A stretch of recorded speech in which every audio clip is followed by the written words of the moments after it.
कल रात प्रोग्राम करके लौटा। रास्ते में ज्यादा ठंडी हवा से आवाज मुतासिर हुई। मैंने फोन करके मुखिया जी को कहा भी वमन युज़लिलहु फला हादिय लह व नशहदु अल्ला इलाहा इल्लल्लाहु वहदहु ला शरीक लह व नशहदु अन्न सय्यदना व मौलाना मुहम्मदन अब्दुहु व रसूलुहु अम्मा बाद फ़अऊज़ु बिल्लाहि मिनश शैतानिर रजीम बिस्मिल्लाहिर रहमानिर रहीम लइन शकरतुम लाज़ीदन्नकुम व लइन कफरतुम इन अज़ाबी लशदीद। हज़रात मोहतरम, सबसे पहले मैं अराकीन जलसा और आप तमाम सामीन का आप सबका शुक्रिया अदा करता हूँ कि ऐसी हालत में भी कि नाचीज को सुनने का फैसला आप लोगों ने किया, मगर मजबूरी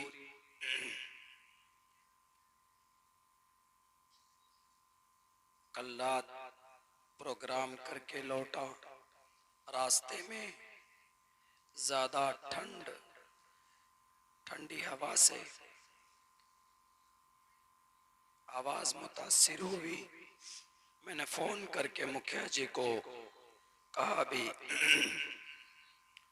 कि मुखिया जी माजरत, मैं आपके प्रोग्राम में शरीक नहीं हो पाऊंगा इसलिए कि मैं कुछ बोल नहीं पाऊंगा। तो मुखिया जी ने कहा कि मौलाना आप आ जाएं, आप अपनी शक्ल दिखा दें, क्योंकि ये तारीख बड़ी मेहनत के साथ जलसे वालों ने तय की थी। तो हमारी अहलिया ने भी हमसे कहा कि आप कुछ नहीं बोल पाइएगा, लेकिन जाइए प्रोग्राम में शरीक होइए। तो मैं सबसे पहले आप सब लोगों से माफ़ी, और वो इसलिए कि मैं कुछ बोल नहीं पाता हूँ, वरना कल मैंने एक मजमून जहन में सेट किया था बोलने के लिए कि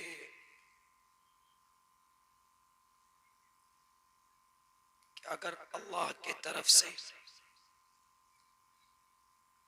साफ ऐलान है कि अगर अल्लाह ने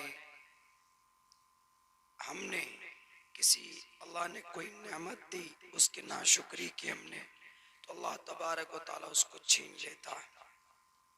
अगर उसकी शुक्रगुजारी करते रहे, उसको रेस्पेक्ट करते रहे, उसको इज्जत देते रहे, तो अल्लाह तबारक व ताला उसको फिर बढ़ाता है। लइन शकरतुम लाज़ीदन्नकुम व लइन कफरतुम इन अज़ाबी लशदीद। कुछ देर आप लोगों के सामने बड़ी कोशिश के साथ जोर लगाकर एक बहुत दर्द भरा पैगाम देना चाहता हूँ, वरना मेरे बाद मैं तौहीद सल्फी साहब को साथ लेकर आया हूँ। हमने कहा कि शेख, मैं तो I am not able to talk for the long time, मैं लंबे वक्त के लिए नहीं बोल सकता, आप चलिए और बोलिए मेरे बाद।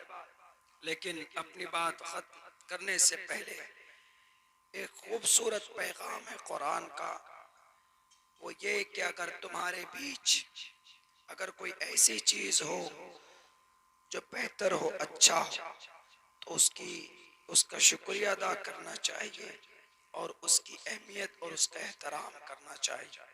अगर नहीं तो अल्लाह तबारक व ताला उसको फिर छीन लेता।